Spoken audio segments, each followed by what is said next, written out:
Muy bien. Bueno, pues buenas tardes, buenas noches allá. Bienvenidos, bienvenidas a esta sesión espectacular, especial de nuestro grupo de lectura del manual Impulso Cisne Negro. Hoy es 18 de abril del 2025, estamos acá a las 2:07 y tenemos la alegría enorme, enorme, infinita de tener al mismísimo Marco Moretti con nosotros, uno de los autores de este maravilloso manual, el libro que estamos trabajando desde hace ya casi 3 meses. Llevamos bastantes sesiones, 10 sesiones con de trabajo intenso con el libro tuyo y de tus colegas. Así que bienvenido, Marco. Muchísimas gracias por estar acá. Muchísimas gracias a ti y a vosotras para compartir estos momentos que en el mundo del perro hace falta. Estaba ayer en la Prote, que estaba seleccionando los perros para ver las prácticas la próxima semana de etológica. He visto 14 perros en un día y una protectora espectacular para mí porque pequeñita, tiene 17 perros, de los cuales 15 son perros presas. Tenemos una sobrepopulación de perros presas y da gusto ver cómo algunas personas trabajan con los perros, pero estábamos hablando de otras situaciones en el territorio más grandes de protectora de 100 perros. Sabemos quién la gestiona, quién son los educadores y vamos aún con mucho trabajo para hacer. Muchísimo, muchísimo. Así que bien que hayas este momento, parece que las cosas van avanzando. Yo soy muy optimista porque veo que estos conceptos empiezan a entrar en las protectoras y donde estaremos la próxima semana es muy chulo porque tienen un respeto dentro que los tiempos de la protectora son los tiempos de la protectora, es todo extremadamente complicado. Son perros que de verdad van de 0 a 100. Lo estábamos hablando con la directora, con Agus, que es increíble cuánto resilientes sean estos individuos. Uno hace 7 años que está ahí, es un perro presa y aún le ves una mirada a momentos, pero le ves una mirada de disfrutar estos 20 minutos, media hora que están fuera. Y digo, joder, 7 años, toda la vida, sin tener nada, sales y sabes disfrutar. Así que en estos momentos cortos de disfrute y todo el tiempo que pasan ahí, de verdad, tenemos que tratarlos con guantes, con lo máximo que podemos, porque es durísimo, pero soy muy positivo porque se empiezan a ver realidad, por lo menos aquí, realidades que dan mucha esperanza, dan mucha esperanza. Qué Así bonito. que vamos. Qué bonito. Aquí nosotras hemos disfrutado muchísimo y yo creo que he aprendido mucho en conjunto, no solo leyendo, sino también luego conversando sobre lo leído y sobre las experiencias de cada una. Y, y como hemos dicho, no sé, en algún momento salía, ¿no? Después de leer esto y de pensar así, de entender estos conceptos, uno deja de ver a los perros como los veía antes, ¿no? Entonces, Hace falta cambiar gafas, pero recomiendo sobre todo a las profesionales que saludo, que están aquí, que veo de estar mucho en las protectoras. Parece lo de siempre, ¿no? Un poco pesado de decirlo. Eh, Tenemos que llegar a las familias, por supuesto, pero estos perros no tienen nada. Y trabajar con ellos será yo he visto 14 en un día y espero durante las prácticas de poder por lo menos hacer un principio de estructura de trabajo por lo menos por 7. Y luego yo seguiré evidentemente con Agus y con todo el team, pero que los alumnos vean 7 hipotéticas formas de dar algo, que sabemos que es poco, es poco, es poquísimo, duele, pero es un inicio y sé que es duro, es un entorno duro, pero es ahí que realmente entendemos cuánto es importante nuestro trabajo. Nosotros no.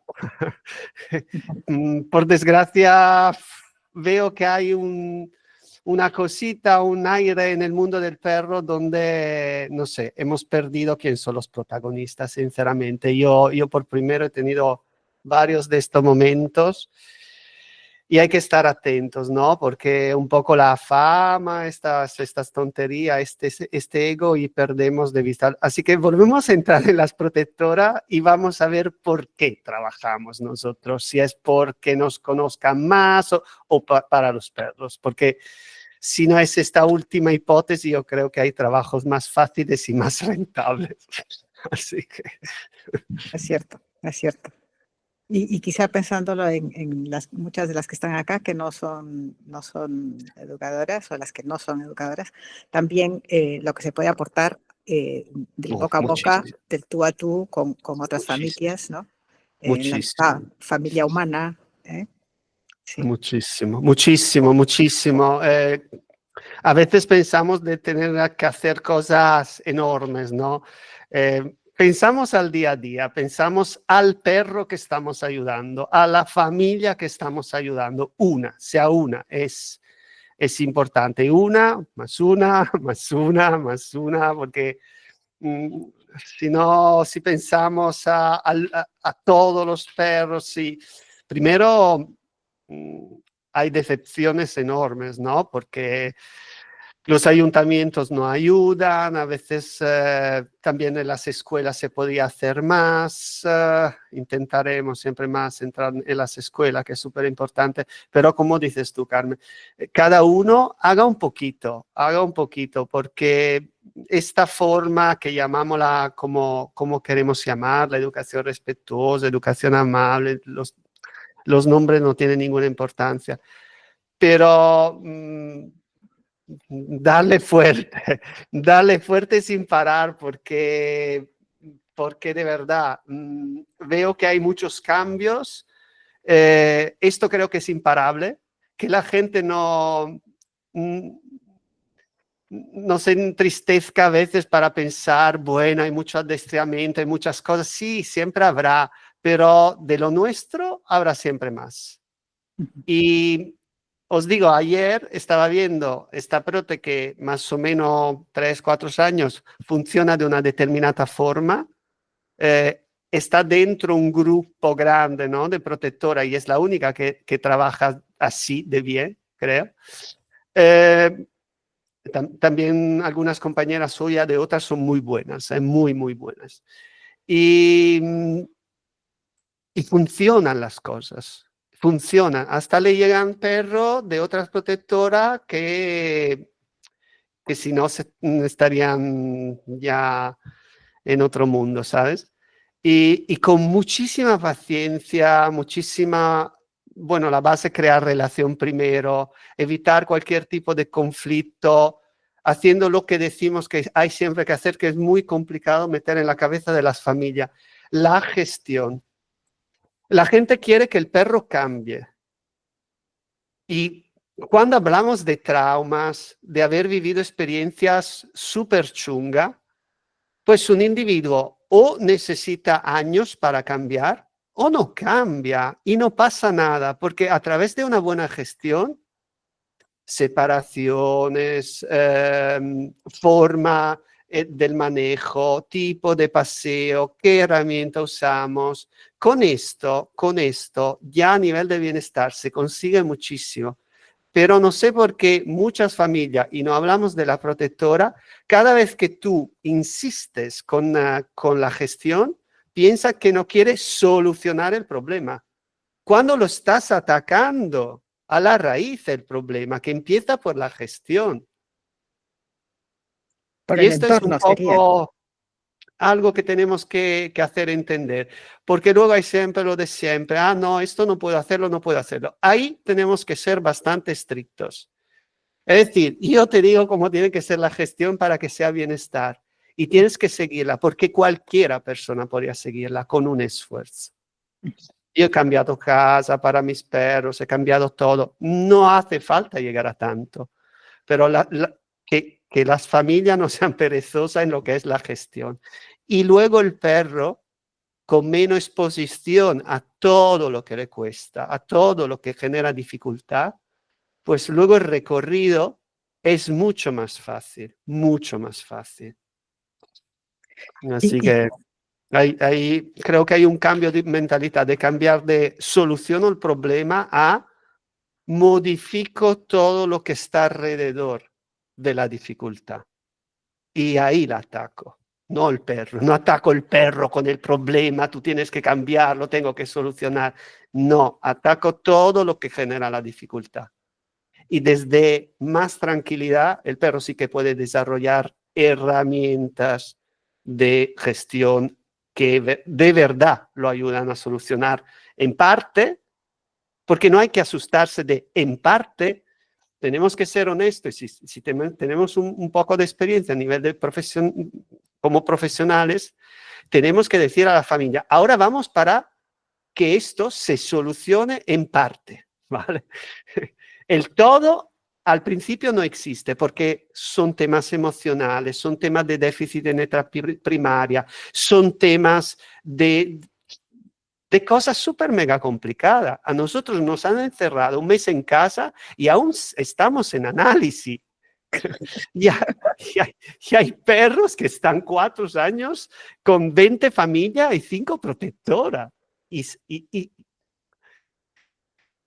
nos han devuelto un perro hace 2 días porque mordisqueaba la mano de la persona, así, ¿no? Estando en el sofá. Digo, oh, a ver, perros con una dificultad enorme en la gestión, no enorme, un perro bastante pequeño, con algunas dificultades de gestión en la emocionalidad normal, ha vivido de todo este perro. Pues no lo meter en el sofá, porque compartir un espacio con una persona con la que tú no tienes relación puede parecer bonito, pero al perro le supone muchísimo. Empieza a comunicar a través de la gestión del espacio, empieza a expresarse quién es demasiado pronto para que se exprese quién es dentro de una familia con la gestión de la posesión, del espacio en este caso. Empieza a descargar con boca. Todo hiper mega normal, pero tú estás creando la situación. sí. Y devuelven perros por tonterías así. Y lo devolvieron, imagínate. Qué terrible. Afortunadamente, porque la próxima familia, Carmen, será la buena. Una familia que no tiene 2 días de paciencia, que se compra un peluche, que se compra un peluche, que un perro no es para ellas y para ellos. Sí, sí. Tenemos Dale, pregunta sobre unas impulso. cuantas preguntas sobre el libro.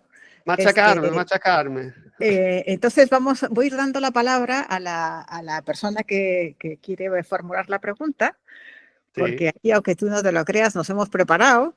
Así que No, yo me lo creo, yo me espero personas muy preparadas. abre el fuego la Trini Ovalle. Espero de estar preparado yo, porque aquí... Pero por supuesto, imagínate, ya verás. Dale, Trini. Primero Hola. preséntate mínimamente. Ya, yo soy Trinidad, chilena, vivo en España. Encantado. Estás por aquí. Sí, estoy aquí cerca de Santander, disfrutando con mi perro.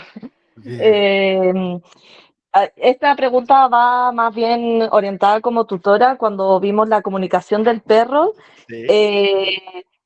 Como, ¿hay alguna señal clara o identificar algún momento para cuando nosotros tenemos que intervenir en la comunicación de 2 perros? Porque esto último, yo como que dejo mucho que el bongo se comunique, pero no sé cuándo uno debería intervenir en esa comunicación para evitar un conflicto o algo así. Perdonar por a veces tengo que usar cleaner, pero salgo de una gripe con 39 de fiebre tremenda, así que me estoy recuperando. Perdonad. Cuídate, cuídate. A ver, intervenir. Aquí sale el primer depende, evidentemente, que vamos a usar muchísimo. Claro, del contexto, y yo sé que va a depender mucho del contexto, del individuo, Sí, pero si es como hay algo como muy claro que tengamos nosotros como señal para, ya, esta comunicación yo debería intervenirla y sacar a mi perro de ahí. O porque yo, en verdad, confío mucho en mi perro de que va a está gestionar bien. bien eso, pero siempre hay un límite de que puede pasar algo o ver alguna señal con el otro perro, etc. Vale. ¿Qué opináis? Qué tramposo. No, no, yo voy a contestar, si no sería tramposo, pero Ah, quiero...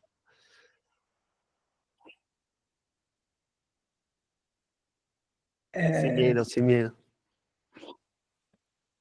¿Quién se anima?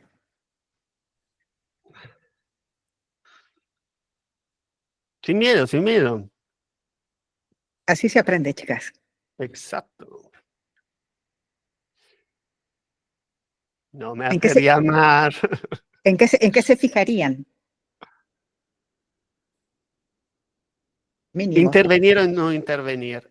¿Cuándo? Aquí se habla de individuar unas señales. Vale. ¿Estáis de acuerdo con individuar unas señales? Porque entonces, ¿cuáles serían las señales?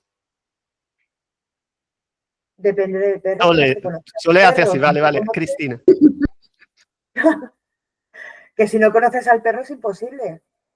Vale, pero es su perro. Pues ella debería saber o debería llegar a conocer Mm, cuando el perro le está pidiendo ayuda para salir de una situación o no. vale. A veces es bien difícil, pero creo que hay que ver todo el contexto. O sea, puede ser que el perro se esté relamiendo y porque terminó de comer hace un rato, pero está con uno y no tiene que significar exactamente lo que todo el mundo dice que significa, ¿no? Creo que hay que ver todo el contexto y ver un montón de cosas, incluso si jadea, si no jadea, a dónde mira, no mira, y probar. Pero bueno, que nos diga Marco. No, no, está bien. Vamos, para mí, en lo que es la buena dirección. Es que cuando hablamos de señales, muchas veces nos enfocamos, ¿no? En lo que son cosas muy concretas. Y realmente todo es concreto. Es decir, en todo lo que es un análisis tenemos que apoyarnos en datos concretos. Me gustaría percibir, y un poco se percibe, ¿no? La emocionalidad de mis perros, pero me tengo que apoyar a unos marcadores somáticos, evidentemente. Justamente se hablaba del jadeo, de dónde puede mirar o la velocidad que tienen en un desplazamiento, si tiene piloerección, si tiene chalorrea, porque al final las emociones, nosotros no sabemos lo que es una emoción, nosotros y los perros funcionan igual. Así que tenemos que apoyarnos a lo que son marcadores somáticos, es decir, cuando experimento miedo, yo sé que experimento miedo porque hay una aceleración del latido cardíaco, sudoración, que pero sudoración también hay durante otras emociones, pero he aprendido que a determinados marcadores somáticos corresponde una emoción. De por sí no puedo definirla una emoción, sino por lo que es la consecuencia fisiológica de las emociones.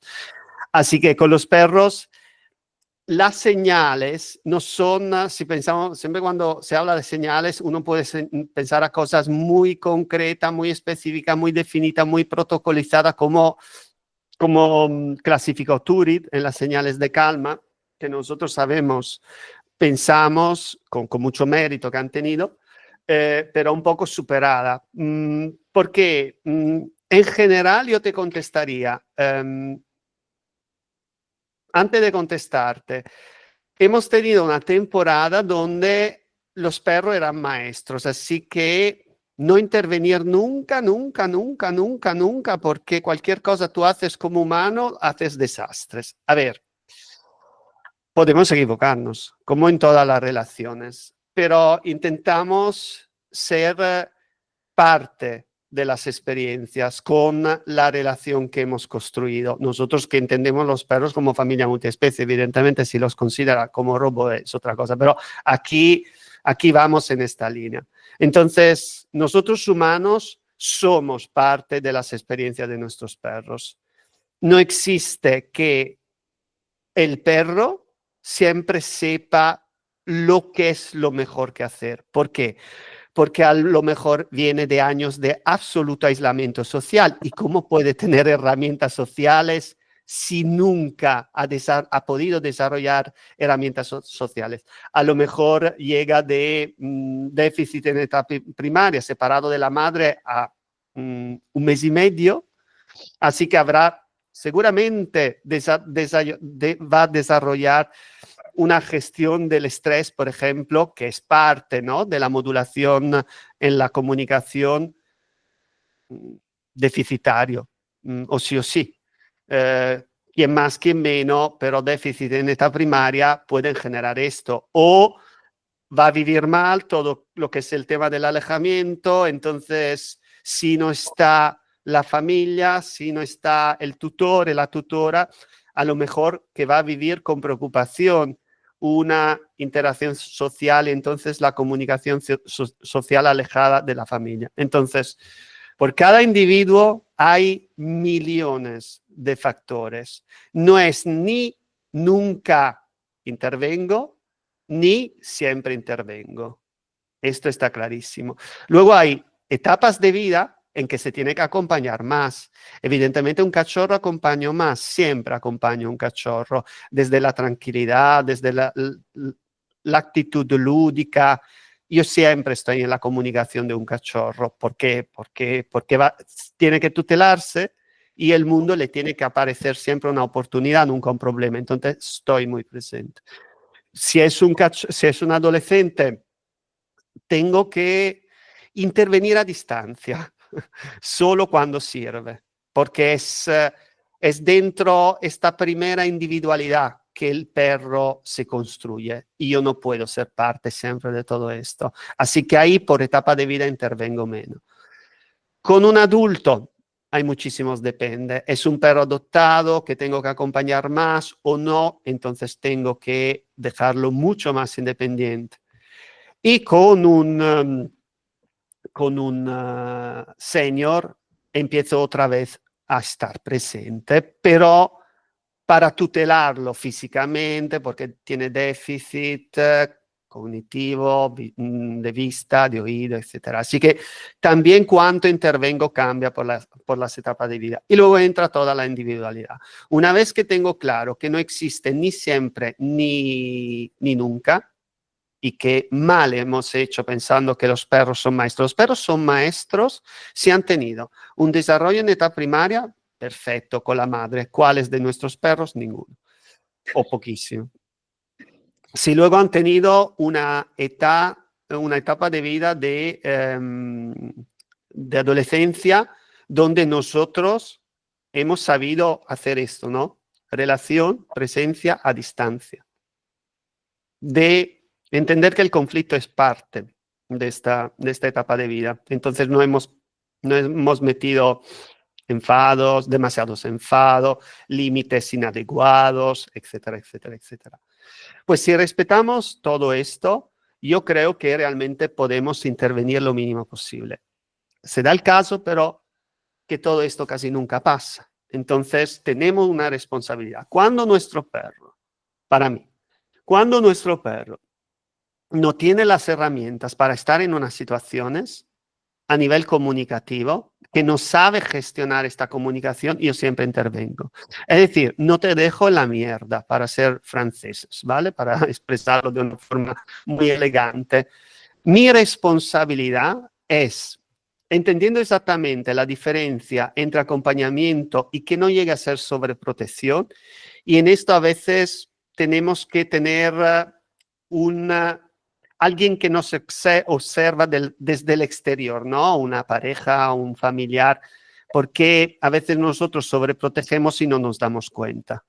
Yo soy, por ejemplo, muy ansioso y pues he necesitado a personas que me decían, suelta la rienda, tío, porque de verdad, que así lo vas a ahogar tus perros, y he aprendido poco a poco en hacerlo. Dentro de este panorama que ya es complejo, si queremos hablar de señal, que yo no uso esta definición, tenemos que entender cómo está nuestro perro, y en esto Sole va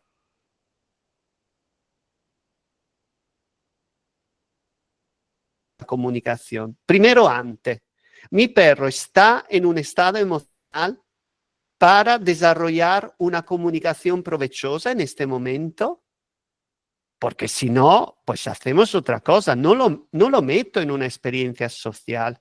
¿Por qué? Porque se va a llevar a casa una experiencia de mierda. Aparte, si no es adolescente, porque el adolescente estas cosas las hace y tiene que hacerla, ¿vale? No nos pasamos con las experiencias duras de un adolescente, pero un adolescente lo regañan, y si es bien construido como individuo hasta esta etapa, es natural. Pero si es otro perro y no hablamos de adolescencia, primero veo si esta situación la puede gestionar. Muchas veces no, muchas veces sí, pues entra. En el momento que la está gestionando, observo. No solamente, esto lo repito muchísimo en los paseos que hacemos ahora el sábado, no solamente cómo está él, cómo está el emisor de la comunicación, pero también cómo está lo que recibe la comunicación. Porque si un perro está expresando algo con algo de dinámico, ya expresar comunicación con alguien que no conoce en un dinámico muy intenso, os puedo decir que a la mayoría de los perros sin relación molesta. Y si son pastores, más. Así que la comunicación es buena para ti, pero está jodiendo el otro perro, intervengo.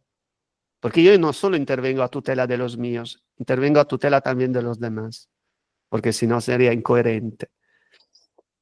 Entonces intervengo. ¿Estaba bien para entrar en tema comunicación? Vale. Durante la comunicación, intento que la comunicación no sean orgías comunicativas de 6 perros que comunican, no se conocen e intentan decirse algo, y al final siempre va mal, porque ¿cómo no puede ir mal? Para mí la comunicación de 2 perros que no se conocen tiene que ser a 2, punto, no más. Así que intervengo si es un grupo, sí, seguramente. Entonces, ¿está yendo bien? Es que no hago nada. ¿Y cómo lo individuo? ¿Cómo están? Ahí entran los marcadores somáticos, cómo usan el espacio. ¿Está haciendo demasiado testing? ¿Cómo son sus marcajes antes, durante y durante la comunicación? Bueno, todo lo que sabemos de la comunicación, por esto decimos, vamos muchísimo más allá de las señales de Kahn. Y luego, cosa que la gente se olvida, analizo siempre, casi siempre, lo hago en automático yo, el después. ¿Cómo le ha sentido todo esto? Porque a lo mejor durante no lo he visto, pero luego me doy cuenta que para mi perro ha significado demasiado. Entonces la segunda vez calibraré más el tiempo, por ejemplo. No es que corto una comunicación, pero hago la experiencia más corta. O modulo con correa si hace falta, le hago coger distancia, permito al otro demarcar sin que el mío le vaya encima, y entonces creo más una comunicación por marcajes. Así que sí, yo creo que tenemos que intervenir mucho, porque nuestros perros tienen muy pocas habilidades sociales en general, muy poca. Porque viven aislados de otro perro, porque los otros perros que ven son casi todos histéricos, porque sí, con un grupo feral, te digo yo que intervengo menos. Muchas Pero gracias. Nuestros perros Muy no son bien. ferales. Claro. Excelente, buenísimo, buenísimo. ¿Te sirvió, Trini? ¿Estás satisfecha? Sí, Sí, sí, ok. gracias. Me alegro. Si quieren, yo me salto la mía y te doy la palabra, Cris, con tu pregunta del capítulo de impulsos. Ah, una Luego, si cosa, me da Trini. tiempo. Una cosa, Trini.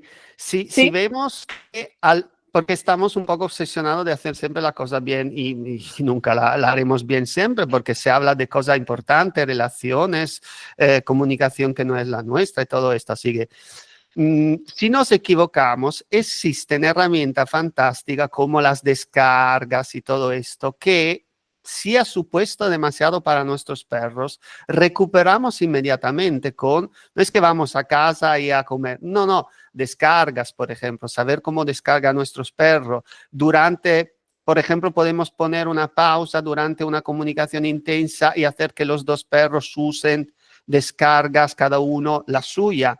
En general no dinámica, evidentemente, si es posible, o si es dinámica a distancia.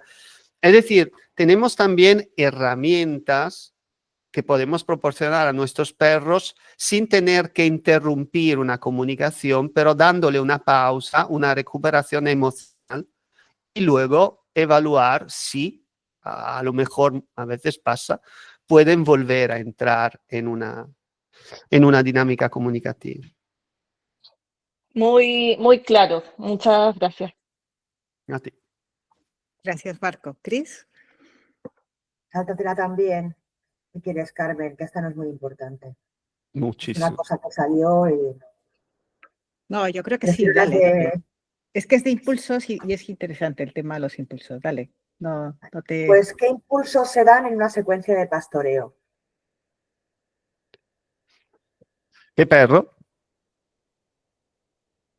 Cualquier perro. Es que salió la conversación aquí y no sé si hablaban Vale, del típico border collie o vale.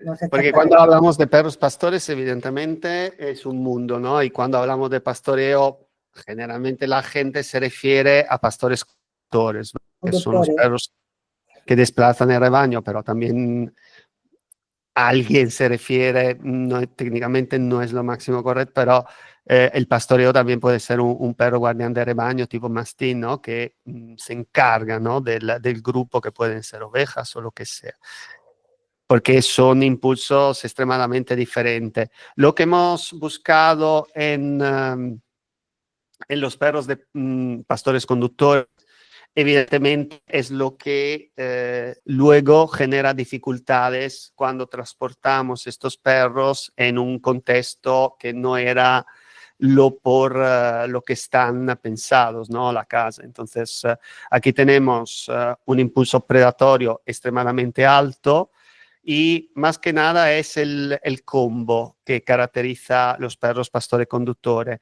Un cierto tipo de umbral de reactividad bajo, que significa técnicamente umbral bajo, significa reactividad alta, ¿vale?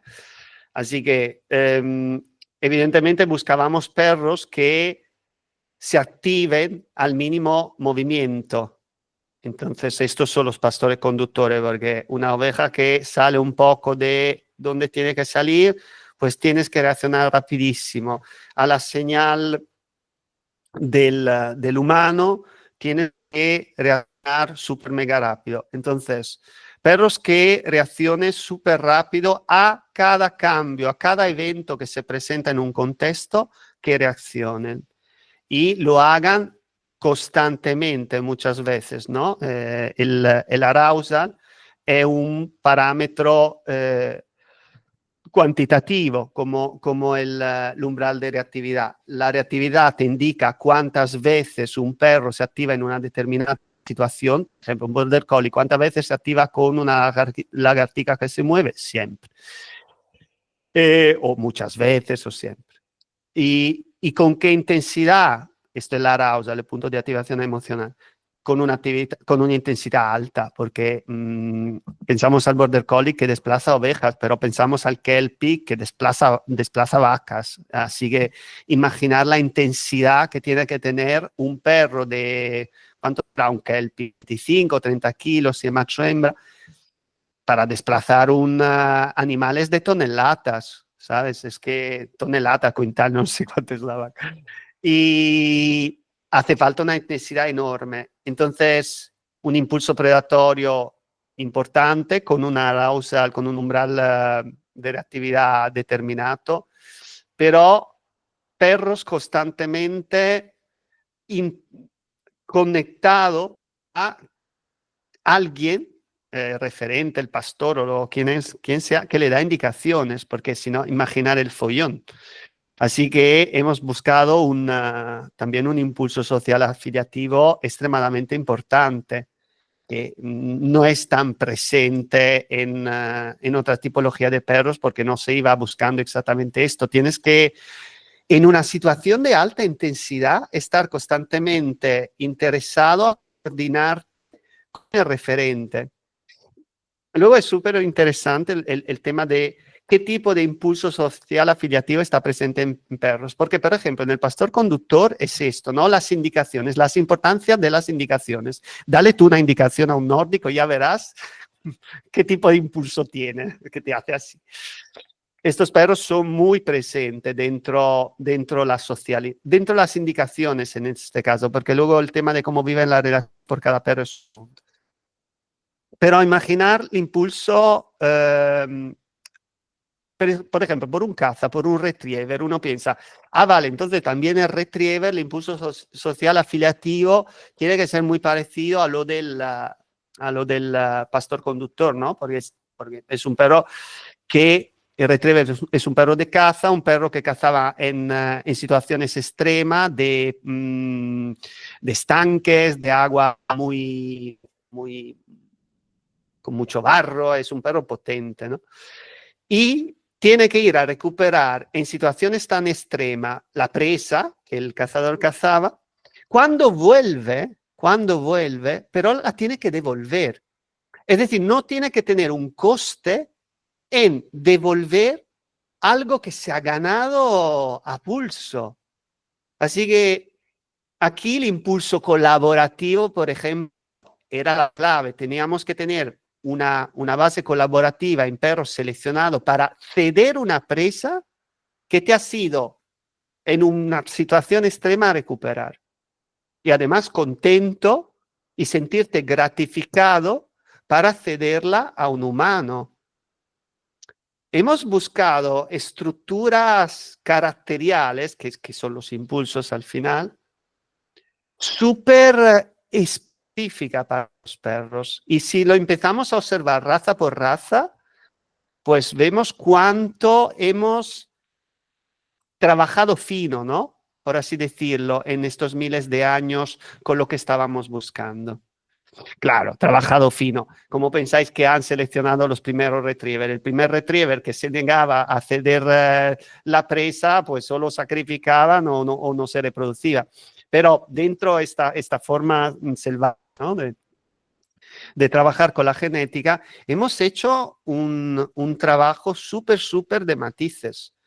Así que sí, los conductores tienen un punto. Los conductores, acuérdate que cuando hablamos de la secuencia predatoria, los conductores también hemos trabajado muchísimo en bloquear la secuencia predatoria, porque evidentemente todos los perros de caza no tenían que finalizar, ninguno, porque si no moría. Es que ya terminaba el primer día de caza. Entonces, hemos seleccionado perros más de la parte de la secuencia predatoria, perros más interesados a la parte de la individuación, perros más interesados en la parte de la persecución. Lo importante es no llegar a la consumición. Evidentemente, los conductores, la individuación en el senso del acechar, pero también tenían que moverse. Entonces, la parte de la secuencia hasta la persecución era esencial. En un beagle, sí, la parte de la persecución más o menos, pero la parte de la individuación es mucho más importante. No es un caso que son adictos al rastro, que la parte de la individuación, porque la individuación puede ser por vista, típica de los cazadores a vista, que son los lebreros, los galgos, por ejemplo. Puede ser una individuación más a nivel de oído, que es muy presente en los pastores de rebaño, tienen un oído extraordinario. Y puede ser una individuación a rastro, que es típica de los perros de caza, tipo beagle o lo que sea. Así que estos más o menos son los impulsos más importantes de los conductores. Perdona. Gracias. A ti. Muchas gracias. Toca Muchachos. a Trini otra vez. Y por favor, las que no mandaron preguntas, si se les ocurre algo por el camino, no dejen de... Mi pregunta igual fue gran parte respondida con lo de lo que hablaste de los impulsos, pero ahí sumando a eso, ¿cómo podemos canalizar o si tenemos que fomentar este impulso como para que sea beneficioso para el perro? En el fondo, yo tengo un perro, un border collie, que claramente le pasa con movimientos que va a, como tú decías, a predar, solamente en situaciones muy específicas. Entonces, si yo como tutor tengo que como satisfacer ese impulso, no, ahí me pierdo un poco. ¿Qué debería como yo hacer con los impulsos que yo lo veo? O sea, se ven claramente, lo trae con él. Algo. A ver, esto es muy interesante a nivel operativo, ¿no? Los impulsos lo traen todo, los 11 impulsos lo traen todo, pero algunos son prevalentes, evidentemente, según la tarea que tenían que cumplir. Y luego, claro, en un momento dado, estamos hablando de muy pocos años, de los últimos 50, 60 años, que los perros son muy domésticos, y perros que tienen unos impulsos extremadamente prevalentes, ¿vale? A ver, primera cosa, esta extremización de lo que son las características que son parte de los impulsos es algo que en la naturaleza nunca hubiera pasado. Porque perro como el Border Collie ya estaría muerto. Un perro como un pastor belga ya estaría muerto, por no hablar de tema de tocar aspectos morfológicos, ¿vale? Todos los braquicéfalos, pata corta, también de estos muertos. ¿Por qué digo muerto? Porque, por ejemplo, en los grupos ferales, nos han vendido durante unos años, ¿no? Cuando iba mucho esta del macho alfa, hembra alfa, todo alfa. Y alfa bueno y todo lo que se alejaba del alfa malo, pues es una estupidez a nivel etológico.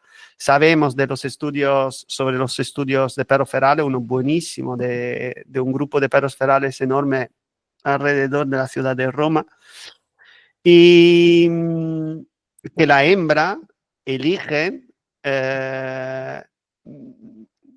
eligen continuar, ¿no? La genética nunca con perros extremos, ¿vale? El perro demasiado competitivo, el perro demasiado incapaz de modular la agresividad, que la agresividad sirve. En realidad, los machos que eligen, primero, lo sabio sería que la hembra pudiese elegir, ¿vale? Porque se ha demostrado la más hábil en elegir la genética correcta. Elegir el momento en que ser madre, primero, lujo que a los perros no damos, a las perras no damos, y luego salen cachorros con límites, porque la perra no estaba preparada y no ha sido voluntariamente madre. Esto no suele pasar, ¿no? En los grupos ferales, y tenemos buena evidencia científica de que la elección va siempre con perros donde las características no son extremas. Y en general son perros que sí que tienen habilidad alta en lo que es la coordinación, la gestión del grupo, que no necesariamente pasa por niveles de agresividad alta. Generalmente estos perros se descartan. ¿Por qué? Porque el perro peleón es el perro que la naturaleza se puede hacer daños físicos.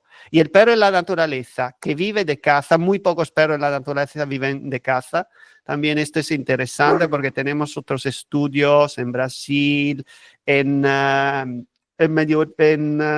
Marruecos y otras partes donde los perros ya su alimentación prácticamente no es la caza. ¿Por qué? Porque va en la misma línea de los perros que no son perros elegidos generalmente. Todo lo que hace que un perro se meta en situaciones extremas genera un potencial riesgo físico. Y un riesgo físico en la naturaleza significa muerte. No es como nosotros que vamos al veterinario. Así que una hembra sabe perfectamente que un border collie no lo va a seleccionar, porque un perro incapaz de cuidarse cerca del grupo cuando ella está criando, es extremo, es lo que digo, pobre border collie, pero una tipología de pastor conductor puede estar parado en un punto. Imaginar cuando la hembra está esperando o acaba de parir. El macho tiene que estar ahí, no puede ir, veo una lagartija y me voy. Vale. Así que hemos hecho cosas, evidentemente, que, no sé, chicos, no sé. Hemos hecho cosas que evidentemente servían a nosotros a nivel funcional, pero un perro en la naturaleza todo esto no lo tendría que tener. Entonces, en todo esto, Trini, lo hemos buscado respuestas extremas, conductuales, comunicativas, etcétera, ¿vale? Y porque iban bien por una tarea. Y luego esta tarea ha desaparecido y los hemos metido en un contexto donde todo lo que era un plus ha llegado a ser por la familia una dificultad. ¿Cómo puedes acompañarlos en los impulsos? Yo soy, para mí es una red flag inhibir el perro, ¿ok? Tenemos que encontrar un correcto compromiso entre la gestión familiar y inhibir, porque un impulso es una energía que mueve un comportamiento, una comunicación, etc. Si no sale, saldrá por otro camino. Te hago un ejemplo. Perros de caza, sin ir ahora demasiado en qué tipología de genética más o menos dentro de los perros de caza, pero tienen un impulso exploratorio importante y un impulso posesivo importante. ¿Por qué? Porque el exploratorio sirve porque si no, ¿qué perros de caza son? Y el impulso posesivo porque para poseer una presa tienes que tener una buena capacidad de gestionar la posesión, aunque sea luego por un retriever entregar la presa. ¿Ok? Entonces, impulsos exploratorio y impulso posesivo alto entre los prevalentes. ¿Qué pasa muchas veces? Que las familias no se aman, que sus perros caza, tienen una buena gestión cuando pueden explorar, entonces cuando hay una cierta oportunidad, hay posibilidad de gestión del espacio, a correa, perro que se acerca, perro que matan. Esta es una deriva de los impulsos, porque el perro caza, aparte que la socialidad en los perros de caza no es exactamente el aire que respiran, ¿vale? Ya ahí algunos toleran más porque están pensados para cazar en grupo y otros toleran mucho menos, ¿vale? Ahí entramos en cosas específicas. Pero el perro de caza usa el exploratorio, el impulso exploratorio, como... por ejemplo, en un momento de dificultad se va a explorar. Le sirve no solamente por la tarea originaria, llamámosla así, pero también a nivel autorreferenciado. Si tú le quitas esto, todo esto no puede salir. Esta energía deriva a otro impulso prevalente que tiene, que es el impulso posesivo. Si al impulso posesivo pensado para poseer la presa, ¿no? La presa, punto, sin E. Tú lo atas a una correa, el impulso posesivo, ¿dónde se va a centrar? En el espacio. Y los perros de caza son inútiles en el estático. Porque ahí sale la posesión, sale una mala gestión de los mal acompañado en general de las familias y son perros muy peleones a correa. Así que lo que tiene tu perro se tiene que acompañar, pero acompañar no significa que tú puedes salir con quien eres en todas las experiencias de tu vida. Así que hay que darle una buena parte. Si yo tengo un border collie, algo de depredación se la tengo que dar. Y fíjate, crear estructura predatoria con un border collie, ojalá fuera así de fácil que construirla con un galgo. Porque con un border collie tú coges una pelota, puedes crear todas las, no de lanzamiento, o solo de lanzamiento, esconderla, lanzamiento en una parte escondida donde luego va a buscarla a través del olfato. No nos transformamos en lanzapelotas. Pero una estructura predatoria para un border collie se encuentra, aunque no será nunca una oveja, pero voy un poco poniendo buenos parches. Créame tú una estructura predatoria que pueda gustar a un galgo, que para el galgo, que es como el border collie, acecha y va, pero lo hace a 12, 13, a 200, 300 metros, porque si no, no es interesante. Así que nosotros tontitos que creamos una estructura predatoria con un levrel, con un galgo, por ejemplo, hay un tipo de levrel, pero un galgo, no es interesante como crearla para un border collie. Así que te digo, hacer que salga el predatorio del border collie es mucho más fácil, que lo pueda tener en su vida, es mucho más fácil que con otros perros. Ahora, inhibir, te repito, no, pero evidentemente a lo largo de la vida existe lo que se llama modulación, existe lo que se llama renuncia, existe lo que se llama límite, que se explico, moderación y cuando hace falta, teniendo una necesidad bien cubierta, pues lo siento, pero no siempre puedes entrar en predatorio. Y ¿dónde te ayuda con el border collie? El hecho que las indicaciones la escucha. Pero claro, si está como una bomba y no se ha trabajado en la relación, y no se ha trabajado en el código comunicativo, y no se ha trabajado en la línea, y no se ha trabajado en los límites, no te puede hacer caso a una situación de alta intensidad. Y encima, si no tiene objetos de descarga, que también es fácil usarlo como un border collie y con otros perros menos, pues entonces no es inhibición, es darle una parte que necesitan siguiendo los impulsos que nuestro perro tiene. Habría que elegir bien el perro que entra en nuestra familia según nuestro tipo de vida, donde vivimos y todo esto. Pero crear también a nivel artificial estructura está bien y luego trabajar todo lo que es modulación, límites y renuncia. Muchas gracias. A ti. No puedo ir en cosas concretas porque no conociendo los perros evidentemente sería poco. No, está perfecto, pero me hace mucho sentido todo lo que dices. Gracias. Gracias. Border collie. Ay, los Carmen, ¿Quién va? Sí, siguiendo lo de la modulación, límite, renuncia, quiero pasar al capítulo de adolescencia, Sí. y porque cuando estuvimos conversándolo salió el tema de la frustración. Cómo ayudar a nuestros perros a tolerar más la frustración, sobre todo en la época de la adolescencia, ¿no? Y nos salieron dos caminos, de los cuales yo pienso que es más adecuado uno, pero quería saber tu opinión. Un camino decía frustrarlo ligeramente, es decir, ponerlos nosotros en situaciones en las que de frustración controlada, llamémoslo así. O pensaba otra opción es acompañarlo cuando se frustra, es decir, aprovechar los momentos en los que se frustra para ayudarlo a encontrar una salida alternativa. Entonces la pregunta es, ¿cómo ayudamos a nuestros adolescentes a mejorar su tolerancia a la frustración, visto que son más impulsivos? A ver. ¿Cómo ayudarlo? Primero,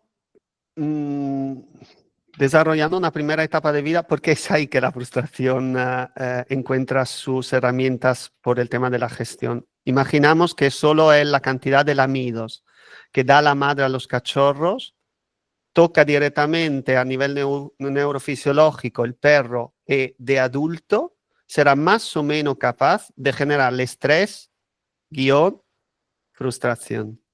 Así que si empezamos ya con DEF, y solo esto es la exposición en cantidad, en tiempo a los lamidos de la madre, imagina. Así que... Luego, tenemos que entender qué personas somos, porque siempre hablamos de cómo son nuestros perros y poco a veces sabemos quién somos nosotros, ¿no? Porque la frustración de nuestros perros genera frustración en nosotros y nosotras. ¿Somos capaces nosotros de gestionarla para nosotros y nosotras mismas y saber acompañar a alguien con que tenemos que relación en momentos de frustración? Porque si no lo sabemos hacer, mejor que nos tomamos el tiempo para reflexionar, salir de nuestra confort, aprender y luego acompañar. Porque no podemos acompañar a nuestros perros en algo. Yo tengo una malísima gestión de la ira y he tenido que aprender con Kunda, que tiene una malísima gestión de la ira, cuando estoy con él, a ser muy zen, porque si no es inútil, ¿no? Es una mentira que vamos a alimentar realmente. Así que, primera etapa, si es posible, si la podemos mencionar, es importantísima por lo que es la frustración. Y luego hay perros, también hay cuánto soy capaz yo de acompañar la frustración sin entrar yo en pánico o sin estar mal, porque hay niveles de frustraciones en nuestros perros que son o en protectora que saben muy mal, que es complicado verlos porque sí. Hay genética que la tolera menos que otras, así que tendríamos que saberlo. Hay perros muy resistentes, ¿vale? Y otros menos resistentes. Por ejemplo, el pastor alemán es incapaz de gestionar la frustración. Por esto es un perro que a Vaya comunica súper mal, ¿vale? Porque la Vaya le genera frustración. ¿Por qué? Porque es un perro que necesita control. Su vida es tener todo controlado, una valla, una correa, limitan su capacidad de controlar y muchas veces con la valla no, pero la correa también genera un conflicto porque es alguien que te está manteniendo atado, así tú no puedes controlar, así que se genera frustración y la frustración se transforma también en ira o enfado con quien genera esta frustración.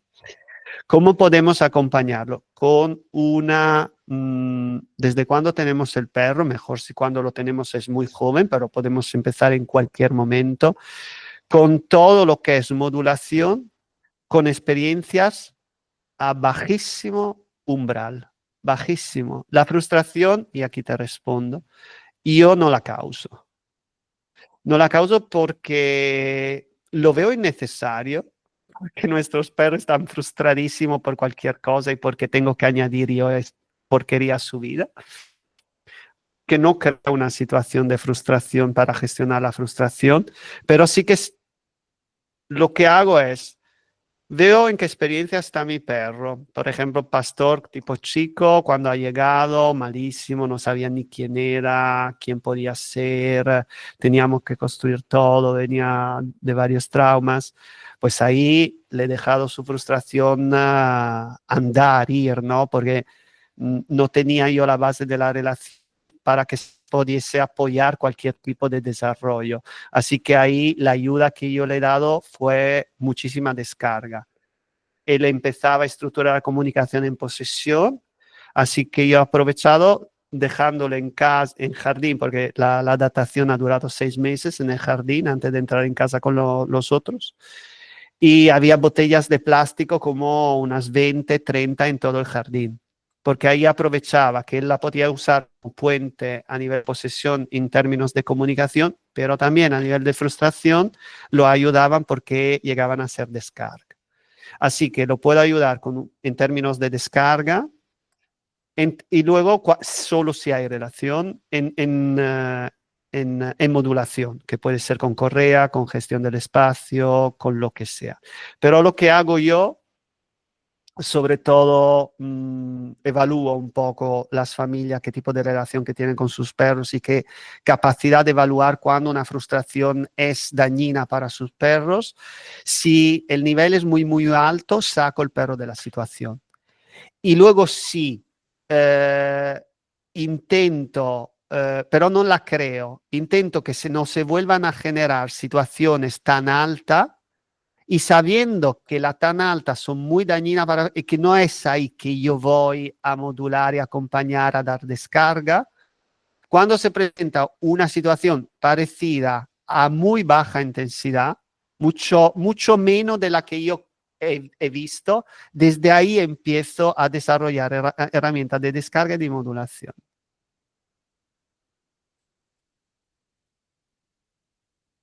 Perfecto. Muchísimas gracias. Evidentemente, cuidado a la genética, ¿eh? Porque si soy, repito, un pastor alemán, la frustración no es suyo. Algunas, sobre todo el social, la parte del social para los presas también genera muchísima frustración, ¿vale? Y el presa descarga con boca. Así que acordaros, porque la frustración hay que saberla acompañar bien y las modalidades cambian también con la genética. Hay perros que la frustración son más hábiles en gestionarla en dinámico, pero cuidado porque la dinámica aumenta intensidad. Así que la intensidad a veces no acompaña bien la frustración. Es una serie de elementos. Sí, sí. Aquí le voy a dar la palabra gracias Marco. Le voy a dar la palabra a Ale, que acaba de poner una pregunta que está como continuación de lo que estamos conversando. Gracias, Ale. Si quieres léela, ¿puedes? Sí. A propósito de lo que estabas hablando ahorita, pues me gustaría saber si de pronto nos podrías dar algunas estrategias como de descarga y de modulación, pues para acompañarlos en esos procesos. ¿Qué perro? Yo tengo 2 border collies y un fila brasilero. Vale. A ver, aquí realmente la descarga o estrategia de afrontamiento, cada perro tiene la suya. El tema es que aquí entra muchísimo, a veces sin querer, muchísima inhibición. Porque, por ejemplo, perros tipo molosoide, por ejemplo, Kundal, es una mezcla que tendría que prohibirse, ¿no? Pastor belga malinois boxer. Gestión emocional. Cero.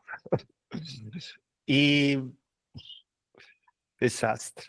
Y considerar aquí que hay los belgas que nacen como pastores conductores, pero son realmente ahora guardianes de los humanos, ya no los pondría a cuidar un rebaño. Suelen descargar con boca, ¿vale? Esto mastica. Mientras el moloso, por ejemplo, tiene algún tipo de pastor también, el pastor australiano, por ejemplo. En varias situaciones ahí ves un poco qué descargan usan para entender un poco qué nivel emocional están experimentando. Porque los molosos son muy de cuerpo, ¿no? También lo ves en el social. El gran danés que se apoya totalmente a las piernas o restrega muchísimo las paredes. Pues restregar las paredes, escarbar, es algo que inhibimos constantemente. Luego inhibimos también la descarga con boca y lo hacemos de forma criminal cuando el perro es muy joven, porque hay esta expresión criminal que sigue dando vuelta en el mundo del perro, que es el control de la mordida, que es criminal, porque la boca es algo extremadamente importante, indispensable, sobre todo para los cachorros, y no hay ninguna inhibición de la mordida, sino hay una modulación, un control, un autocontrol de la mordida, pero no hay que inhibir la boca, sobre todo en perros que descargan con boca. Y descargan con boca, por ejemplo, también los muchísimo y más desconectan del social, más descargan con boca son los perros presas, ¿no? Así que lo que te puedo decir es que más o menos a cada grupo de raza corresponden algunas preferencias en la descarga, ¿vale? Cuidado con las descargas en dinámico, porque muchas veces, como por ejemplo por los perros de agua, descargan en agua, pero recargan en agua. A veces nosotros le ponemos pequeñas piscinas, siempre hay presente, intenta ser presente agua en las clases, ¿no? Porque el agua es una descarga importante. Aparte, para algunos perros que muy recarga, los perros de agua, por ejemplo, que lo ves entrar, ¿no? Donde le has puesto como una zona de agua y entran que son tipo zombie y salen que son tipo electrocutado y se han recargado totalmente. Es extraordinario cuánto los recarga el agua. Así que se estructura una estrategia de afrontamiento, si es posible, en línea con la que sería la de los perros. Por desgracia, nosotros casi nunca vamos en esta línea, yo por primero, porque, sobre todo en la protectora, porque tenemos que construirla artificialmente, con objetos, porque para nosotros es más cómodo. Es decir, es como tener a mano un escarbar, un resfregar o lo que sea. Nosotros usamos muchísimo los objetos, pero cuidado, porque los objetos implican una descarga con boca que no es la preferencia de muchos perros. Así que ir en línea e intentar no inhibir. Esto es lo principal. Porque a mí me gusta que mis perros tengan varias estrategias de afrontamiento a disposición y sobre todo una, por lo menos, en estático, pero una por lo menos, una en dinámico y una por lo menos en estático, porque yo no, pero si usamos la correa, casi todo, porque yo vivo en el campo, mis perros no saben qué es la correa. En estático los perros la necesitan más. Y claro, una la tienes que estructurar. Aunque no sea la suya, crear experiencias súper interesantes donde hay un uso de la boca. Y ahí hay que estar atentos a los objetos. Por ejemplo, ayer cambiamos varios objetos, ahí todos presa, ahí todos descargan con boca, pero destrozaban cualquier cosa, ¿no? La rompían hasta poderse hacer daño. Pero lo interesa, ahí hay que cambiar el material. A mí me encantan el material de la Reborn, que es esta plástico duro, no es plástico, es celulosa, no me acuerdo cómo se llama, resina, de la Reborn. Yo los encuentro extremadamente resistentes y tienen este punto, porque para hacer realmente una descarga, los dientes tienen que hundirse un poco, ¿vale? El objeto demasiado duro, a mí no como descarga, lo descarto porque crea mucha frustración a veces. Entonces, ahí lo interesante, para un poco cerrar el tema de la descarga, habíamos creado hipótesis de herramientas de descarga con estos perros y a un perro la quitaron porque en el paseo le habían dicho a los voluntarios que casi se tragaba un objeto enorme, no es que estaba mal pensado, pero lo rompió, lo destrozó, yo digo, y lo retiraron. Así que hablé con la responsable y digo, a ver, está bien el tema de la seguridad, pero siempre vamos es la herramienta que no funciona, la retiramos. Vamos a ver, salimos en paseo con el perro, porque yo ya había salido en paseo con este perro, dándole siempre un objeto en la boca, un objeto pensado para él como tamaño, como... Y claro, lo que he visto es que conmigo no pasaba. Es decir, tenía el objeto en la boca, conseguía gracias a esto estar conectado en el entorno y no destrozaba nada. Entonces le dije, a ver, ¿lo ponemos en estático con el objeto? Sí, lo va a destrozar, claro. Así que él tiene más dificultad y esto será un trabajo en paralelo aparte. Pero ¿qué tipo de paseo está viviendo este perro para destrozar un objeto del alrededor así de ancho? ¿Vale? Que es un presa, que tiene una cabeza así. Pero lo que tiene que saltar a ti como cuidadora, como alarma, no es correcta la descarga, la estrategia de afrontamiento. Lo que le supera es el paseo. En este caso, el voluntario tiene que saber que el paseo con este perro tiene que ser con algo en la boca y siempre en dinámico. No puede pararse. Porque por miles de razones que ahora no vamos a profundizar aquí, a esto un perro, no es una casualidad, un presa lo supera, ¿vale? Así que la descarga es buena. Te diría, no solo es importante saber cómo estructurar y cuál es estrategia de afrontamiento, pero cuidado, porque la descarga es un indicador, cuánto la usa, con qué intensidad la usa. Y no es que el paseo me genera demasiada socialidad, me superan el perro y aumento, por ejemplo, la dureza del objeto de la descarga. No, tengo que mejorar el paseo.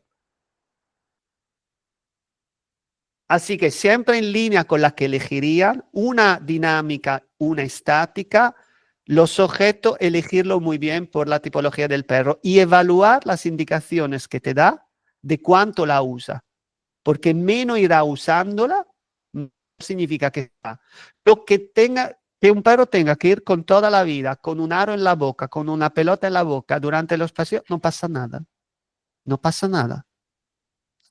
La gente dice, es un parche. ¿Está bien? Sí. Entonces. Claro que si no lo necesita, significa que está pero a lo mejor es un perro que en el social, que tiene 6 años, ha salido de una protectora, tiene 6 años, le quedan otros 6 años de vida, ¿qué te da si andando usa una pelota en la boca o un aro? Si esto no llega a ser tema de conflicto. ¿Te he contestado un poco? Vale, muchísimas gracias, Marco. Llevamos 1 hora trabajando. No sé si tienes un poquito más de tiempo o si prefieres que cerremos acá. Dale, machacarme. ¿Sí? Ok. Hay algunas chicas que no han preguntado. No sé si tienen alguna pregunta que quisieran formular, quizá en el chat, para animarse, si no les da, si quieren probar en el chat.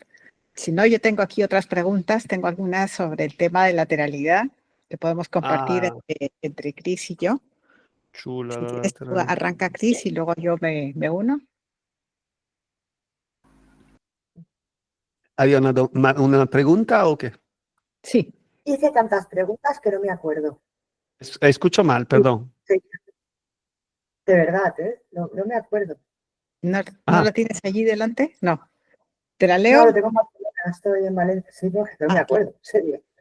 Te leo la que escribiste. Dices aquí, si el perro conoce la conducta humana, ¿qué papel puede suponer nuestra muestra de lateralidad? Es decir, el hecho de que nosotros le mostremos derecha o izquierda al perro. ¿Tiene algún significado? ¿Lo entiende? ¿Cómo lo entiende? A ver, por los estudios que tenemos, es realmente la lateralidad es un código de comunicación universal.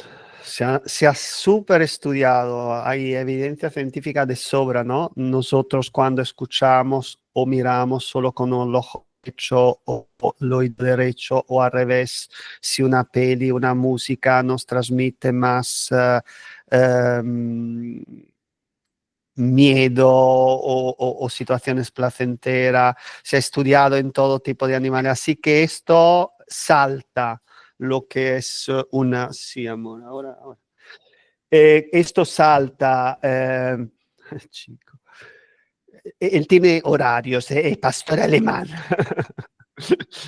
Y esto salta la barrera de las especies. Así sí que te contesto. ¿Cómo nos movemos? Los perros pueden variar lo que perciben.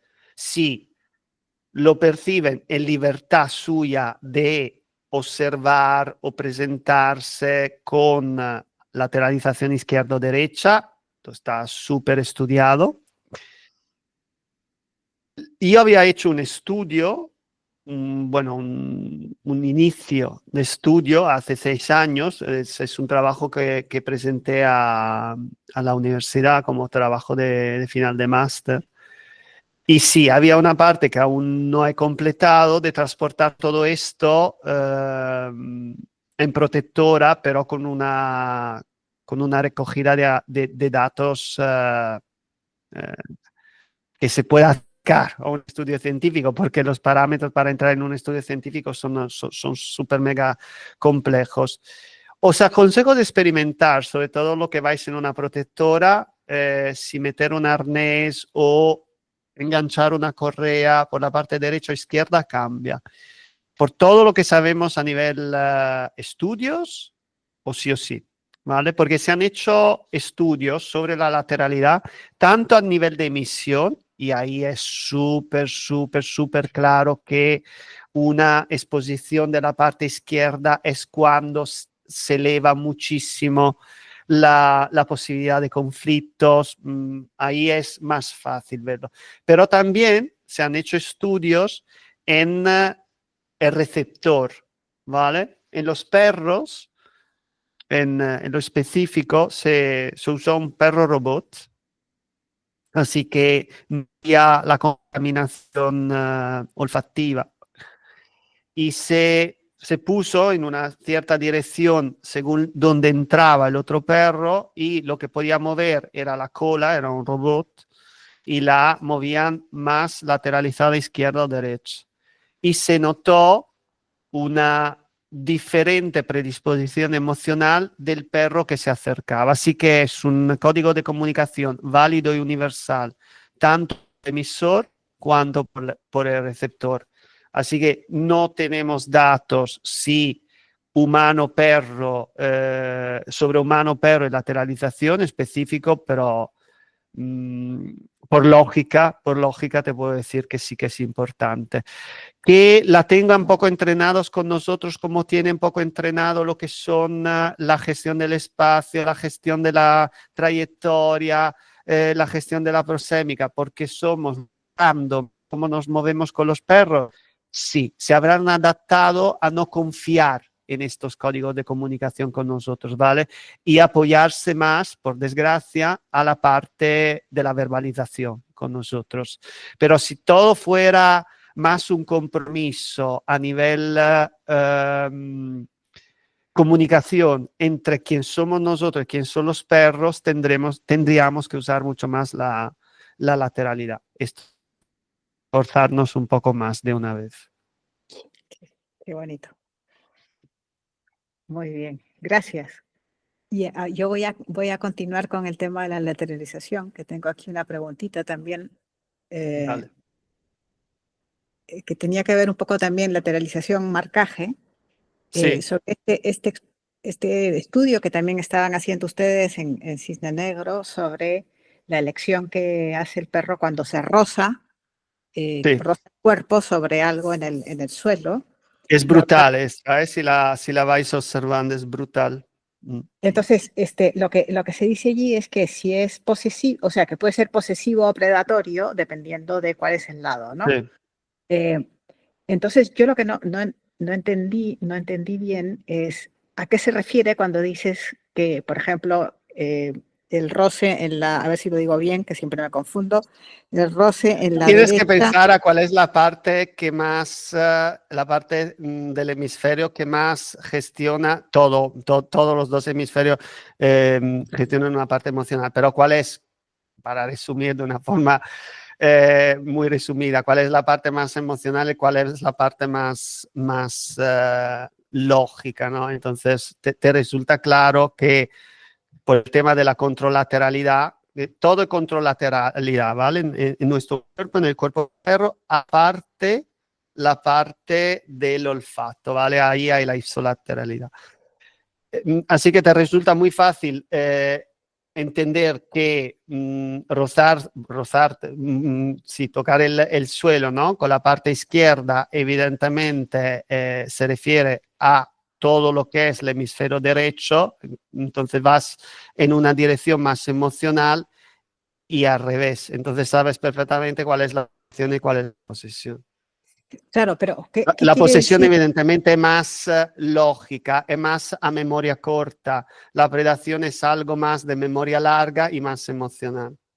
Pero ¿qué significaría? ¿Qué es lo que lo que no logro entender es cuál es la distinción entre la posesión y la predación en este contexto? ¿Qué significaría? Enorme, enorme. Antes de ayer, ahí estaba en la prot. Antes de ayer hice una clase y creo que el perro, un bulldog francés, con una necesidad de expresarse brutal, prácticamente cero exposición al social por miles de motivos, una familia deliciosa y muy implicada, pero por tema clínico el perro ha estado muchísimo aislado. Y el perro se va rozando con una parte del cuerpo constantemente, ¿vale? Ha hecho como, y yo me he parado al número 20. Eran 19 lateralizaciones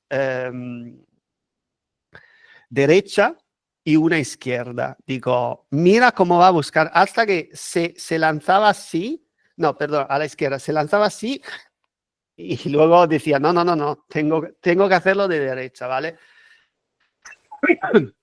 Un perro con mucha necesidad de expresar posesividad y en algunas ocasiones, muy poca, una descarga predatoria. ¿Qué significa? Significa que tú estás expresando posesión sobre un espacio, sobre un trocito de comida que está ahí. Y es súper interesante porque saber si un perro tiene un matiz caracterial posesivo y encima si lo sabes conectar con el tipo de genética que es, si el impulso posesivo lo acompaña, tú, bueno, tienes buenas indicaciones sobre muchos aspectos de la vida de este perro. Sobre todo si es un perro muy posesivo y hablando con la familia, observando la familia, ves que justo lo que no permiten en la posesión, porque asusta mucho la posesión, cuando realmente es un código de comunicación indispensable, es la forma que tenemos todo para a través un objeto, a través de una propiedad, quién somos, qué tipo de individuos somos, es decir, nos expresamos nosotros constantemente con la posesión, parece que los perros no pueden decir que una cosa es suya, cuando decir que es suya significa también decirnos mucho de ellos. Y lo que es el predatorio, hay que entender un poco lo que es un marcaje predatorio, porque un marcaje predatorio es una preparación más que nada. Es decir, nosotros de Cisne hacemos un ejemplo que creo que lo aclara mucho. Cuando vamos a un partido de fútbol, ¿vale? Yo no soy muy fanático del fútbol, pero para entendernos. A veces quien va, ¿no? Se prepara antes, ¿no? Se prepara con la bufanda del equipo, con la camiseta del equipo, pintándose la cara con los colores del equipo. Es una preparación a una actividad que hará, que es la de ir a ver su equipo. Y los perros marcan predatorio en preparación de una determinada parte de una actividad predatoria, que puede ser la persecución, que puede ser todo lo que es parte de la predación, ¿vale? Y se cargan en preparación de esta actividad. Es muy común que vosotros vais a ver un determinado tipo de lateralización en un resfregar el suelo relacionada a la predación y luego el perro se alza y empieza a perseguir algo. Cuidado porque a veces son descargas, entonces va al revés. Después un determinado tipo de actividad, pues el perro lo usa para bajar. ¿Vale? Hay que observar, porque como se ve, las conductas al final, por esto no entendemos realmente tanto enfoque en la conducta, aparte que la misma conducta puede significar múltiples cosas y luego es un síntoma, sirve para entender que a la base hay un porqué, ¿no? Una emocionalidad, un asset relacional o lo que sea, y esto a ti te interesa, por lo menos a mí como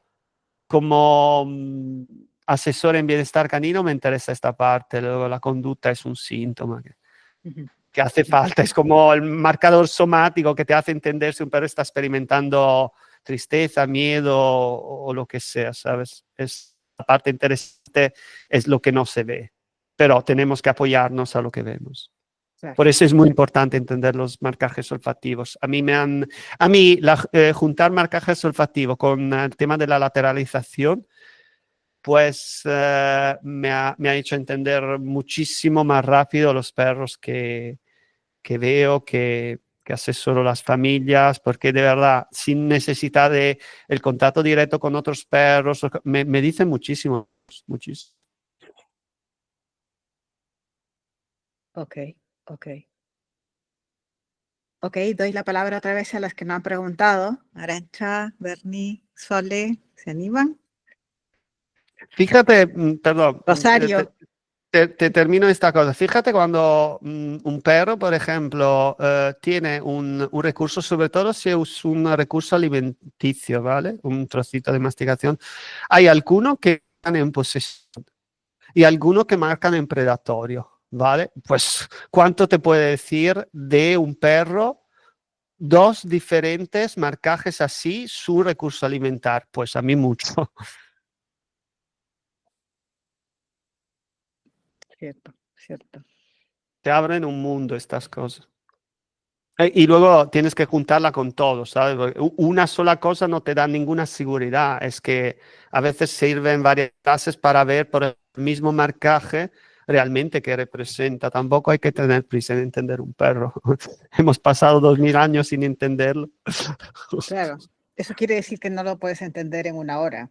No, sería presumir, sería presumir.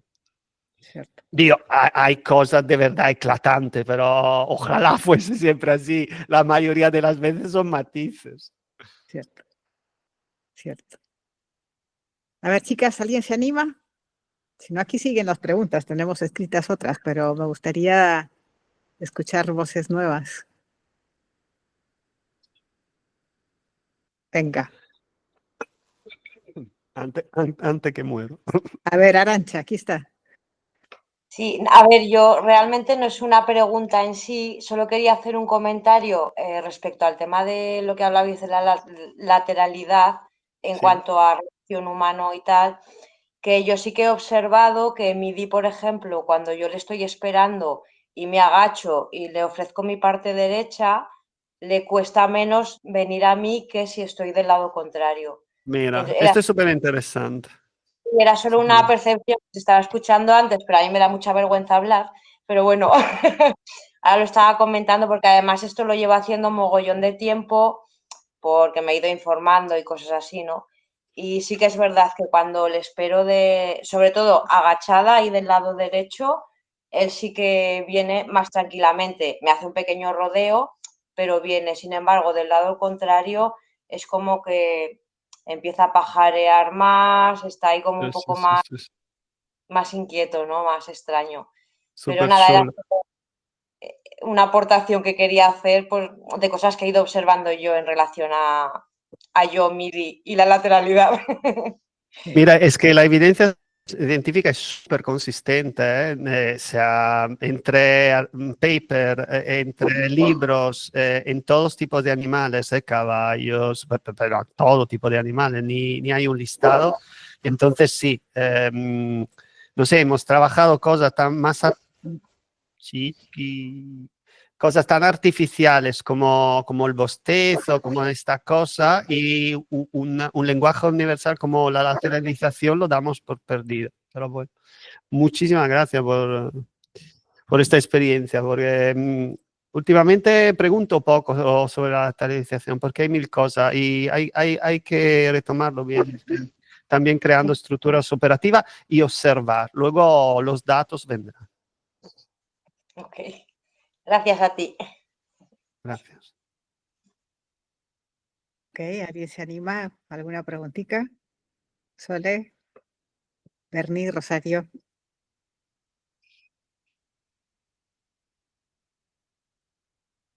Acá tengo yo, si no, mientras tanto, hablando de marcajes, Marco, Sí. leía ayer en el capítulo de marcajes cuando el tema de, o no sé si era en el capítulo de un artículo que estuve leyendo, cuando un perro marca y luego viene otro perro y marca encima. ¿Eso tiene algún sentido particular? Porque lo leía como, y creo que fue en otro artículo sobre el olfato, donde hablaban de, todavía se hablaba en ese artículo de el macho alfa, ¿sí? Entonces dije, por favor que alguien me explique esto desde otra óptica, porque esto claramente no es así. ¿Qué puede significar? Te lo explico yo. A ver, aparte que esto del macho alfa, de la dominancia, es increíble como más se generaliza algo y más damos confianza a cosas que podría significar todo o nada, ¿sabes? Entonces, la etología obliga por lo menos a no dar una hipótesis tan generalista, ¿no? Tienes que dar un poco específica, pero bueno. En este caso, aquí hay los dependes, pero los depende te lo puedo matizar, ¿vale? Porque en el caso de un marcaje de grupo familiar, donde hay familiaridad, donde lo que un perro dice después del otro y del otro, si son 3 perros de la misma familia, con el correcto estado emocional en que esperan que uno haya marcado, es decir, van a amplificar el mensaje que no es solo un mensaje individual del individuo perro, sino del grupo familia. En mi caso, tengo muy pocos marcajes de grupos y tenía 4 perros y tengo ahora 3 perros. ¿Por qué? Porque entre algunos de ellos había muchos conflictos. Entonces, el ir a marcar de Kundal o Luis inmediatamente, casi dándole un empujón a sobremarcar, no tiene el mismo significado de un grupo familiar armónico donde están juntando la misma voz en un coro, ¿no? En mi caso era, yo lo voy a decir mejor. ¿Qué coño lo dices tú? Lo digo yo, ¿sabes? Es que, y también esto lo notas porque había esta aceleración de quién iba a marcar, dónde estaba marcando el otro para invadir su espacio comunicativo. Tanto es que Tesla, que es una perra que siempre ha intentado evitar el conflicto y lo ha vivido siempre muy mal, de vivir en una familia con conflictos pendientes, siempre marcaba mirándose alrededor por la ansiedad que algunos de estos macarra, de los míos, llegaran sin dejar que ella terminara. No solo no era una voz común, sino lo digo rápido porque esto llega a crear un conflicto para decirlo cada uno mejor del otro, ¿sabes? ¿Quién la tiene más larga? Y esto entonces es un marcar después del otro con significados, por ejemplo, totalmente diferentes. Luego, podríamos hacer 400 ejemplos, pero el bontón, ¿no? La educación canina elegiría si no tuviésemos perros estresadísimos, con un autocontroles ridículos, que un perro marca y el otro espera un poco para ir a contestarle, ¿vale? Porque si no, es como para los humanos cuando yo intervengo antes que tú hayas terminado y 1, 2, 3 veces, pues la cosa empieza a ser molesta.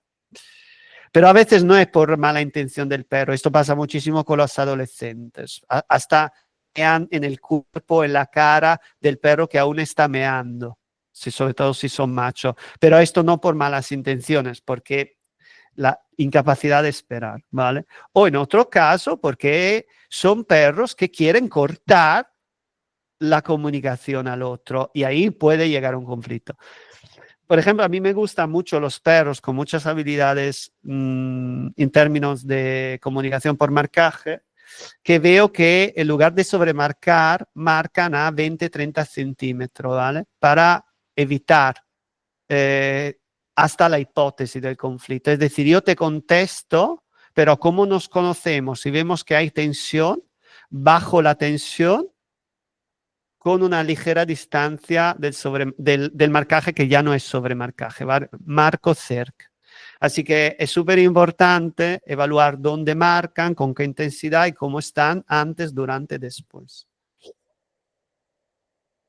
Perfecto, muy bien. Yo creo que tenemos que ir acabando, nos quedaríamos aquí todo el día, pero... Bien, Carmen, una preguntita justo con respecto al tema de los marcajes. Marco, esos perros que salen, o sea, que son perros que, bueno, que se ven normales, entre comillas, normales, no demasiado angustiados por la vida, ¿no? Pero que tienen que marcar todo, que van oliendo pipí, marcaje, pipí. Me ha tocado más con hembras. En ese sentido, los machos mean en cualquier lado, pero las hembras es como pipí, meo, pipí, meo. Tenía una vecina que era así, que la fila no terminaba de, o sea, sí, terminaba de hacer pipí, pero la gordita esta tenía que llegar siempre a hacer pipí. Es como que tienen que expresarse con siempre tienen que decir algo. O...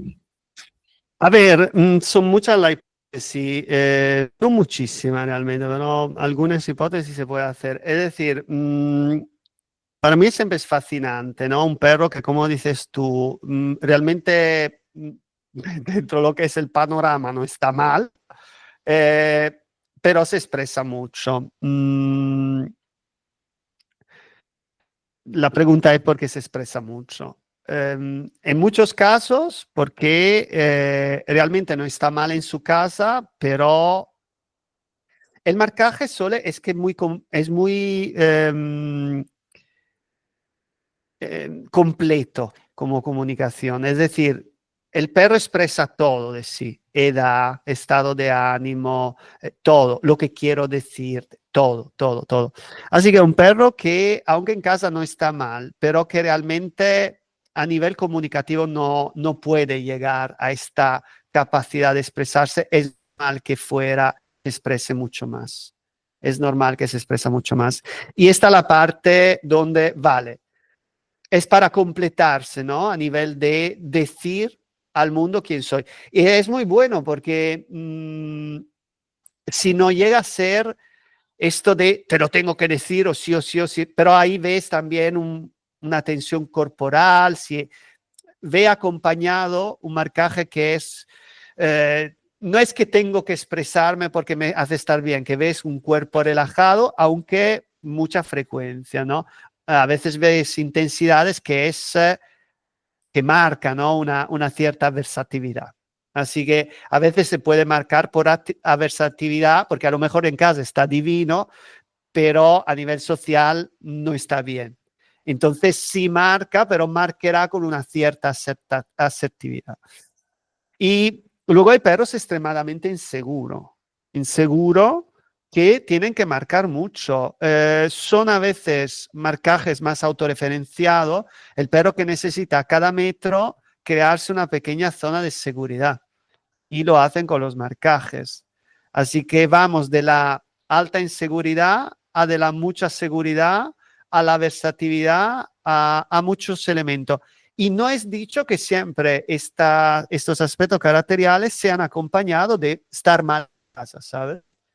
Pero hay también un equilibrio complejo entre el estar bien y estar bien a nivel también de cómo te expresas por quién eres. Yo creo que muy pocos perros nuestros realmente consiguen expresarse por quién son o por quién quieren ser.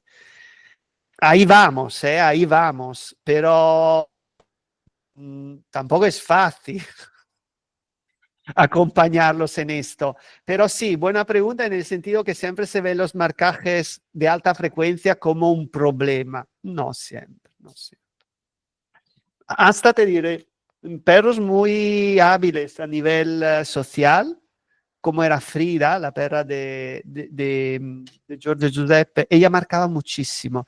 Y una perra súper equilibrada, una perra extremadamente hábil a nivel social. ¿Por qué? Porque su marcaje eran extremadamente coordinativos. Entonces, ella movía perros con los marcajes. Entonces, los marcajes ahí eran frecuentes porque estaba rodeada de perros que necesitaban muchas indicaciones, pero lo hacía con una armonía y una serenidad que tú veías que eran coordinativos los marcajes. Sí, es fascinante el mundo de los marcajes. Sí, sí, sí.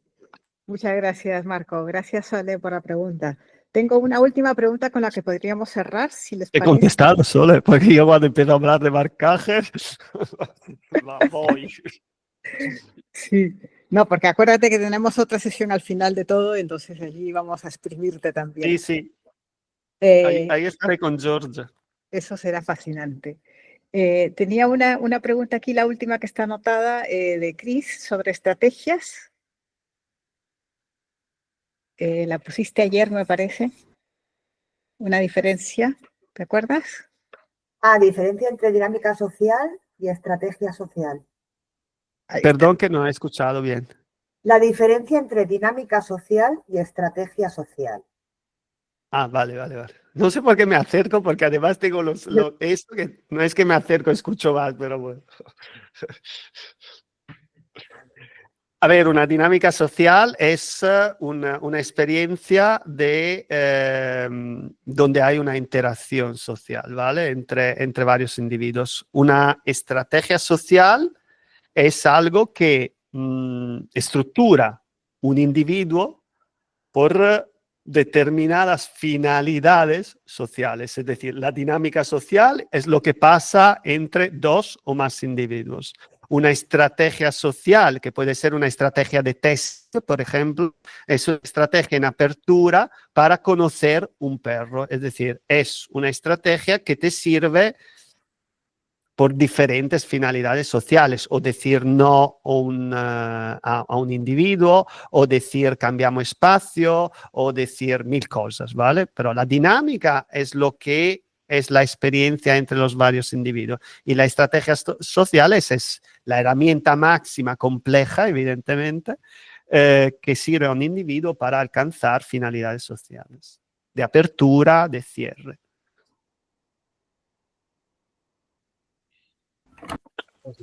Muy bien, muy bien. Muchísimas gracias.